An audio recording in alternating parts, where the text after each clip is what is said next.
I'm Vishal Sharma, Commerce Faculty in US Academy Institute, Gorakhpur. आज हम लोग क्लास 11 के बिजनेस स्टडीज का जो सेकंड चैप्टर जो हमारा चल रहा था उसका चौथा टॉपिक पढ़ने वाले हैं। टॉपिक का नाम है कोऑपरेटिव सोसाइटी। ठीक है, तीन topic sole proprietorship, partnership and Hindu undivided family business. तो ये तीन टॉपिक हम लोगों ने कवर कर लिया है। चौथे टॉपिक की तरफ हम लोग आज बढ़ रहे हैं। चौथा टॉपिक है कोऑपरेटिव सोसाइटी। तो स्टार्ट करते हैं आज का टॉपिक कोऑपरेटिव सोसाइटी। तो क्या होता है स्टूडेंट कोऑपरेटिव सोसाइटी, पहले ये ध्यान देंगे जरा। कोऑपरेटिव सोसाइटी जो है वो voluntary association of a person. ठीक है, वॉलेंट्री एसोसिएशन। वॉलेंट्री का मतलब समझते हैं? वॉलेंट्री का मतलब होता है अपनी इच्छा से, ऑन द ओन विश। ठीक है, मैं अपने विश से, मेरा जो मन करेगा, ठीक है, अपने विश से। ठीक है, तो voluntary association of a person, हर आदमी के मन की इच्छा के अकॉर्डिंग, ठीक है, who join together with the aim। ठीक है, कोई भी क्या कर सकता है, ज्वाइन कर सकता है। मेरा मन किया तो मैं भी ज्वाइन कर सकता हूँ, आपका करेगा तो आप भी ज्वाइन कर सकते हैं। ठीक है, तो ये आदमी की इच्छा से होता है, अपनी ओन विश से होता है। वो जब मन तब वो ज्वाइन कर सकता है। ठीक है, ऑफ मेंबर्स वेलफेयर, किसके लिए करना है? मेंबर्स के लिए, वेलफेयर के लिए। ठीक, मतलब कि अगर 20 लोग ने मिलकर एक सोसाइटी, कोऑपरेटिव सोसाइटी बनाई है तो उन 20 लोगों के वेलफेयर के लिए ही ये सोसाइटी काम करती है। ठीक है, known as a cooperative society. Simple सा चीज है कि अगर मैं अपनी इच्छा से, या कई लोग अपनी इच्छा से, own for the own wish, ठीक है, ओन विश के लिए अपनी इच्छा से वो क्या करते हैं, किसी सोसाइटी को बनाते हैं। जो सोसाइटी का जो मेन ऑब्जेक्ट होगा वो उनके मेंबर के वेलफेयर के लिए होता है, तो उसी को हम लोग क्या बोलते हैं, कोऑपरेटिव सोसाइटीज बोलते हैं। क्लियर? नेक्स्ट, रजिस्ट्रेशन जो होता है इसका कंपल्सरी होता है। जैसे हम लोगों ने पढ़ा था सोल प्रोप्राइटरशिप, पार्टनरशिप और हिंदू अनडिवाइडेड फैमिली बिजनेस। तो इसमें क्या था, रजिस्ट्रेशन का कोई टेंशन नहीं था। रजिस्ट्रेशन करा लो नहीं करा लो, इसमें कोई फर्क नहीं था, आप जब चाहो बिजनेस स्टार्ट कर लो। लेकिन कोऑपरेटिव सोसाइटी जो होती है, ये जब तक रजिस्टर्ड नहीं होगी तब तक ये अपने फॉर्म में, अपने लीगल एंटिटी में ये नहीं आएगी। तो इसका कंपल्सरी होता है रजिस्ट्रेशन। कैसे रजिस्ट्रेशन होता है, देखिए लिखा हुआ अंडर कोऑपरेटिव सोसाइटी एक्ट 1912। तो इसका जो एक्ट बना हुआ है वो 1912 बना हुआ है स्टूडेंट्स। ठीक है, चलिए अब आते हैं जरा कैसे कोऑपरेटिव सोसाइटी बनाया जाता है, पैसा कहां से आता है। तो देखिए, funds are raised together members by issue of share. क्या करते हैं, शेयर इशू किया जाता है। ठीक है, तो मेंबर जो होते हैं, ठीक है, सोसाइटी जो होती है वो क्या इशू करती है, शेयर इशू करती है। और जो वहाँ की मेंबर होते हैं वही मेंबर उस शेयर को परचेज कर लेते हैं। तो इससे सोसाइटी के पास क्या आ जाता है, कुछ फंड आ जाता है, जिससे वो अपनी सोसाइटी को एस्टैब्लिश करके वो मूव करने चलाने लगती है। चलिए, मिनिमम 10 एडल्ट्स। ठीक है, देखिए यहाँ पे सोसाइटी अगर स्टार्ट करनी है तो कम से कम अकॉर्डिंग टू 1912 एक्ट, ठीक है, कितने, कम से कम 10 एडल्ट मेंबर होने चाहिए। ठीक है, जैसे हम लोगों ने अभी तक पढ़ा था तो उसमें क्या था, एज का रिस्ट्रिक्शन था नहीं था। यहाँ पे साफ साफ बोल दिया है कि एडल्ट होने चाहिए। कितने, 10 एडल्ट। एडल्ट का मतलब पता था 18 प्लस। तो ये 18 प्लस जो है वो 10 एडल्ट प्लस मेंबर होने चाहिए, तभी कोऑपरेटिव सोसाइटी क्या हो सकती है, रजिस्टर्ड हो सकती है। फीचर्स, अब लोग स्टूडेंट्स, हम लोगों ने ये कोऑपरेटिव सोसाइटी के बारे में जान लिया। अब हम लोग आएंगे फीचर्स, मेरिट्स और लिमिटेशंस के बारे में। ठीक है, तो स्टार्ट करते हैं फीचर्स। फीचर में क्या है, वॉलेंट्री मेंबरशिप। ऑलरेडी मैंने आप लोगों को यहाँ पे बता के रखा हुआ है कि वॉलेंट्री मेंबरशिप का मतलब क्या होता है, ओन विश। ठीक है, ओन विश। तो ये क्या होता है, विश होता है, जब मन तब ये क्या कर सकते हैं, ज्वाइन कर सकते हैं, और जब मन तब ये क्या सकते हैं, सोसाइटी को छोड़कर जा सकते हैं। यहाँ पे कोई रिस्ट्रिक्शन नहीं होता है आने और जाने के लिए। मेंबर्स का मन किया तो वो ज्वाइन कर लेंगे, मेंबर्स का मन किया तो वो छोड़कर जा सकते हैं, कोई रिस्ट्रिक्शन नहीं होते हैं।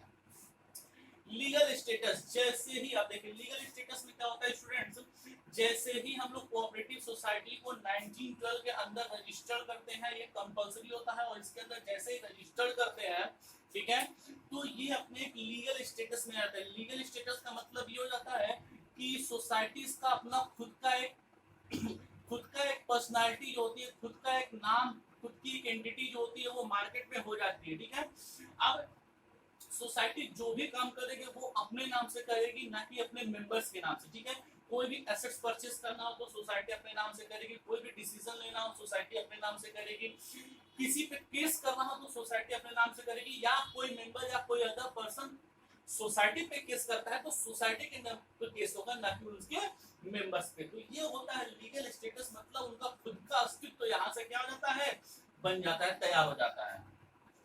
लिमिटेड लायबिलिटी स्टूडेंट्स क्या होता है, जो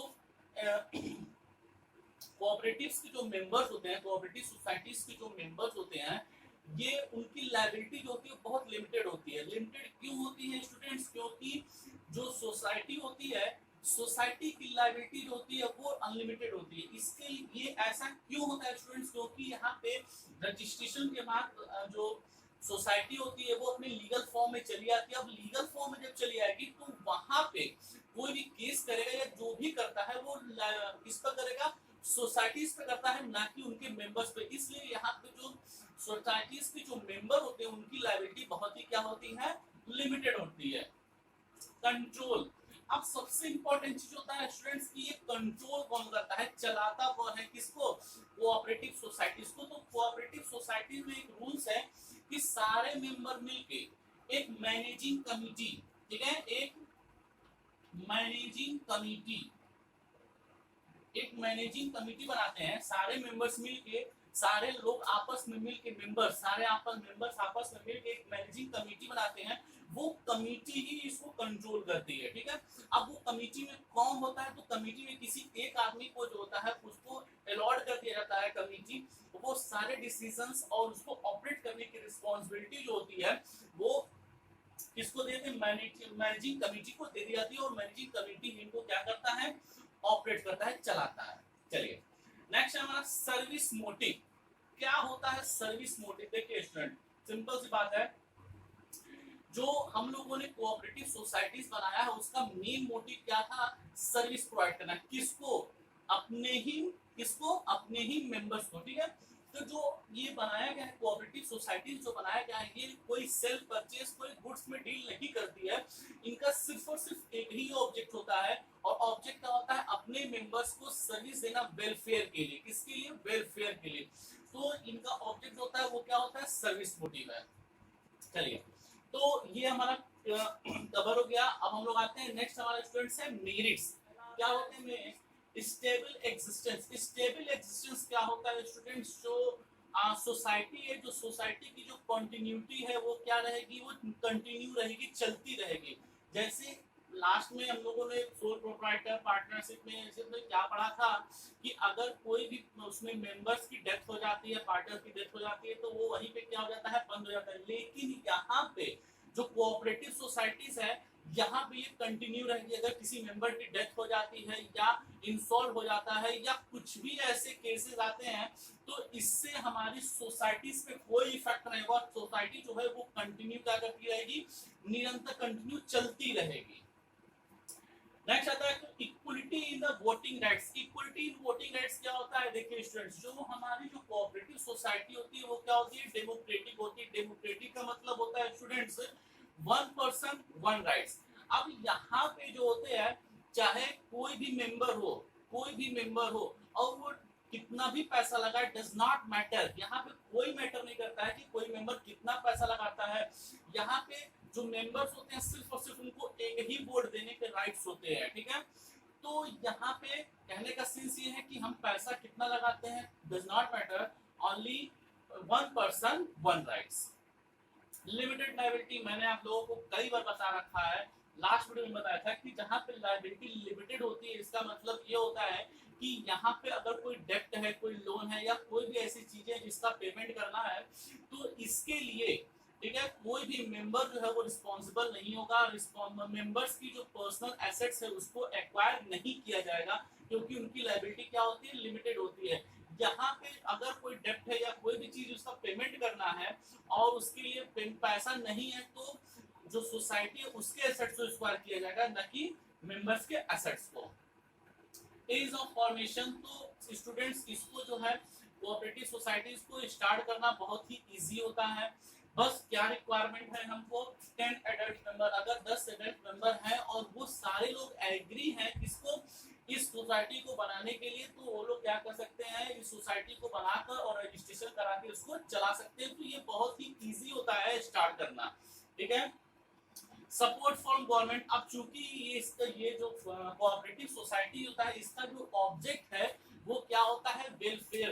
तो गवर्नमेंट भी सिंपल सी बात है यहाँ पे क्या करेगी, सपोर्ट करेगी। किस तरह से सपोर्ट करती है, तो पहला है वेलफेयर, फिर दूसरा है टैक्स और तीसरा है सब्सिडीज। तो स्टूडेंट्स यहाँ पे ये तीन चीजें जो है गवर्नमेंट से क्या मिलती हैं, सपोर्ट मिलती है। गवर्नमेंट से भी हमको वेलफेयर मिलेगा, सोसाइटीज के मेंबर को गवर्नमेंट से टैक्स रिबेट मिलता है, ठीक है, और गवर्नमेंट हमको बहुत से प्रोडक्ट में क्या देती है, सब्सिडीज भी देती है, ठीक है। चलिए, तो ये मेरिट्स हमारे हो गए। अब आते हैं हम लोग लिमिटेशंस की तरफ। जरा लिमिटेड रिसोर्सेज, अब देखिए स्टूडेंट्स यहाँ पे जो मेंबर्स होते हैं सिर्फ और सिर्फ वही मेंबर्स इस सोसाइटीज के शेयर को परचेज करते हैं, ठीक है। तो सिंपल सी बात है, केवल लिमिटेड लोगों से ही सोसाइटीज के पास क्या आते हैं, फंड्स आते हैं। अब जब सोसाइटीज के पास लिमिटेड आएंगे तो उनकी जो रिसोर्सेज है वो क्या हो जाएगी, लिमिटेड हो जाएगी।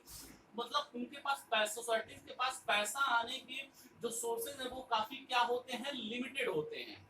जैसे अगर हम बात करते हैं किसकी, पार्टनरशिप की या सोल प्रोप्राइटर्स की, तो वहां पे क्या होता था कि वो सिर्फ और सिर्फ मेंबर्स ही या पार्टनर्स ही उसमें क्या लगाते थे, पैसा लगाते थे बिजनेस में। सेम वही चीज यहाँ पर भी है कोऑपरेटिव सोसाइटीज में भी, कि इनके पास जो है सिर्फ और सिर्फ एक ही रिसोर्सेज होते हैं फंड्स के, only members.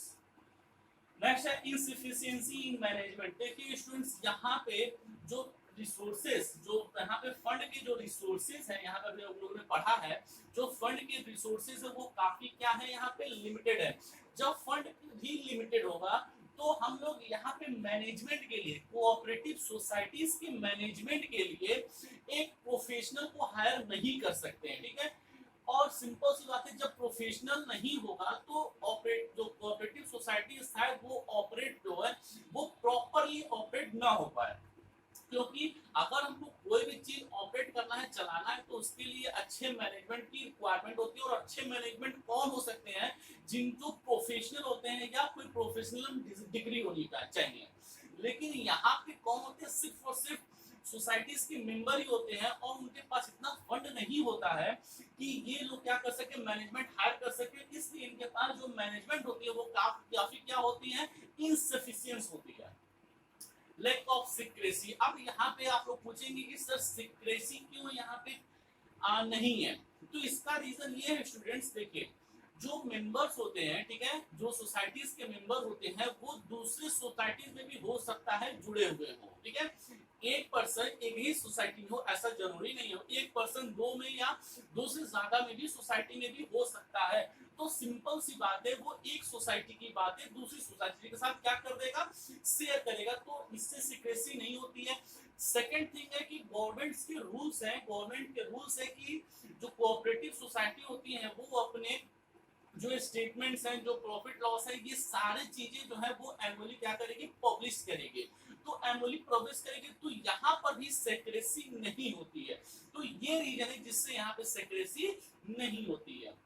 Difference in opinion, difference in opinion आपको सब पता ही है कि अगर सपोज करिए कि 10 लोगों से हम एक ही बात पूछते हैं तो 10 लोगों 10 तरह की बातें करेंगे, मतलब आंसर जो है वो शायद इक्वल सेम ना हो, ठीक है।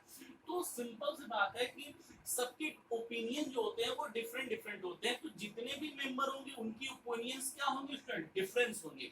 अब जब ओपिनियन डिफरेंस होंगी तो शायद कोई एक सिंगल डिसीजन लेने में वो सब सहमत ना हो। तो यहाँ पे क्या होगा, आपसी विवाद होगा, और उसका डायरेक्ट इफेक्ट किस पे जाएगा, हमारे सोसाइटीज पे जाएगा। हो सकता है सोसाइटी अच्छा काम ना कर पाए। तो ये सब रीजन है स्टूडेंट्स कि जिससे हमारी सोसाइटी जो है वो ठीक से काम नहीं कर पाती है। तो स्टूडेंट्स हम लोगों ने क्या पढ़ लिया, कोऑपरेटिव सोसाइटीज पढ़ लिए, फीचर्स पढ़ लिए, मेरिट्स पढ़ लिए, लिमिटेशंस पढ़ लिए, इतनी सारी चीजें आज हम लोगों ने पढ़ ली है। अब लास्ट में बचता है टाइप्स ऑफ कोऑपरेटिव सोसाइटीज के बारे में। तो आपको करना क्या है, फटाफट इसको नोट करना है, फिर मैं आपको बताऊंगा cooperative societies, types of cooperative societies पढ़ने वाले हैं, वो है टाइप्स ऑफ कोऑपरेटिव सोसाइटी, और ये हमारा लास्ट टॉपिक है, ठीक है। तो टोटल 5 तरह के कोऑपरेटिव सोसाइटीज होते हैं। पहला होता है consumers cooperative societies. Consumer cooperative society क्या होता है स्टूडेंट्स, इसमें वे होते हैं, ठीक है, जो डायरेक्ट मैन्युफैक्चरिंग से कंज्यूमर के पास प्रोडक्ट को क्या करते हैं, प्रोवाइड करा देते हैं, ठीक है। ऐसे सोसाइटी में मेंबर होते हैं या ऐसे होते हैं बिजनेसमैन जो क्या करते हैं डायरेक्ट, ठीक है, डायरेक्ट कहां से, प्रोड्यूसर से, और कस्टमर को डायरेक्ट क्या करते हैं, गुड्स प्रोवाइड करा देते हैं। इसमें बीच के जो मीडिएटर होते हैं वो हट जाते हैं, गायब हो जाते हैं। अब ऐसा क्यों होता है स्टूडेंट्स, अगर सिंपल सी बात है, अगर मीडिएटर नहीं होंगे तो जो प्रोडक्ट की जो प्राइस है वो क्या हो जाएगी, डाउन हो जाएगी। क्यों डाउन हो जाएगी, क्योंकि मीडिएटर का जो प्रॉफिट होता है वो वहां से हट जाता है, ठीक है। तो ऐसे कंज्यूमर्स होते हैं यहाँ पे, वो उनके लिए बनाया गया है जो डायरेक्ट क्या करते हैं, मैन्युफैक्चरिंग से कस्टमर के पास गुड्स को प्रोवाइड कराते हैं। अगर इसमें कोई प्रॉफिट होता है, ठीक है, तो वे प्रॉफिट जो होता है, कंज्यूमर जो होते हैं, कंज्यूमर कोई प्रॉफिट होता है तो उसमें उस प्रॉफिट को जो है मेंबर्स के आपस में क्या कर दिया जाता है, डिस्ट्रीब्यूट कर दिया जाता है। प्रोड्यूसर्स कोऑपरेटिव सोसाइटी नेक्स्ट है हमारा, producers cooperative society. Producers cooperative society में क्या होता है कि यहाँ पे जो छोटे जो प्रोड्यूसर होते हैं, छोटे जो लघु उद्योग जिसको बोलते हैं, ठीक है, माइक्रो माइक्रो जिसको बोलते हैं, माइक्रो प्रोड्यूसर जो होते हैं, वो उनको बढ़ावा देने के लिए बनाया गया है।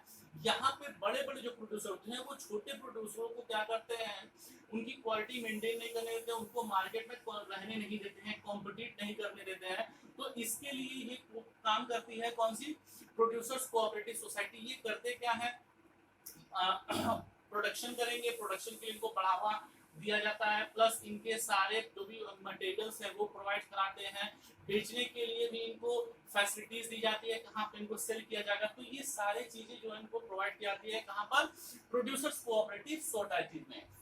फार्मर कोऑपरेटिव सोसाइटीज क्या होता है, फार्मर कोऑपरेटिव कुछ ऐसे कोऑपरेटिव मेंबर्स होते हैं जो फार्मिंग का काम करते हैं, या वे उन लोगों के साथ जो फार्मर होते हैं, जो किसान, तो उनके साथ मिल के काम करते हैं। तो ऐसा क्यों किया जाता है, ताकि फार्मर्स को जो फार्मर होते हैं उनको अच्छा से अच्छा बेनिफिट्स हो, प्रॉफिट्स हो, इसके लिए ये कोऑपरेटिव सोसाइटीज बनाई गई है, ठीक है। उनको अच्छे अच्छे किस्म के जो सीड्स होते हैं, तरह तरह की जो खाद्य पदार्थें होती हैं, फिर से मशीनरी जिससे वो क्या कर सकते हैं, आसानी से और काफी स्पीड में काम कर सकते हैं। तो ये सारी चीजें यहाँ पे ये प्रोवाइड कराते हैं, ठीक है, कौन से, फार्मर में। क्रेडिट कोऑपरेटिव सोसाइटी स्टूडेंट, अगर किसी मेंबर्स को कोई लोन लेना होता है तो सिंपल सी बात है कि हम लोग कहाँ जाते हैं, या तो मनी लेंडर्स के पास या फिर बैंक के पास। मनी लेंडर्स की डिमेरिट्स ये है, यानी कि मनी लेंडर जो होता है वो हाई रेट पे काफी लो टाइम के लिए, कम समय के लिए क्या देता है, क्रेडिट देता है, लोन देता है। बैंक काफी फॉर्मेलिटीज करता है तब लोन देता है। तो इसके लिए बनाया गया कोऑपरेटिव क्रेडिट कोऑपरेटिव सोसाइटी। ये जिसको भी लोन की रिक्वायरमेंट होती है वो काफी इजी तरीके और आसान तरीके से, ठीक है, ऑपरेट सोसाइटीज की तरफ से ये क्या करते हैं, ये लोग लोन प्रोवाइड कराते हैं। इससे काफी बेनिफिट्स होता है मेंबर के लिए। Cooperative housing society, housing society क्या होता है स्टूडेंट्स, ये मेंबर्स के लिए जो होते हैं वो हाउसिंग प्रोवाइड कराते हैं या लैंड प्रोवाइड कराते हैं, ठीक है। तो इसमें जो होता है, जो सोसाइटीज होती है वो बिल्डिंग्स, छोटे छोटे घर या फिर बहुत फ्लैट्स ऐसे चीजें बनाती हैं। और किसके लिए बनाती हैं, मेंबर्स के लिए बनाते हैं, जो कि एक बहुत ही कम या रिजनेबल प्राइस पे उनको क्या होता है, मिल जाता है, ठीक है। तो ये हम लोगों ने कवर कर लिया पांचों अपने टाइप्स ऑफ कोऑपरेटिव सोसाइटीज को, और हमारे यहाँ पे ये क्या हो गया, कंप्लीट हो गए। अब स्टूडेंट्स तो हमारा इसी के साथ ही ये टॉपिक भी खत्म हो गया। नेक्स्ट टॉपिक बचा हुआ है, सिर्फ एक लास्ट टॉपिक बचा हुआ है इस सेकंड चैप्टर में, और उसके बाद ये हमारा चैप्टर क्या हो जाएगा, कंप्लीट हो जाएगा, ठीक है। तो आपको करना क्या है स्टूडेंट्स, मैं आप लोग को ऑलरेडी बता रखा है कि एनसीईआरटी की बुक उठाइए, उससे जितना ज्यादा हो सकता है आप उसको पढ़िए, क्योंकि वही सबसे बेस्ट है आप लोगों के लिए, ठीक है। तब तक के लिए thank you and bye bye.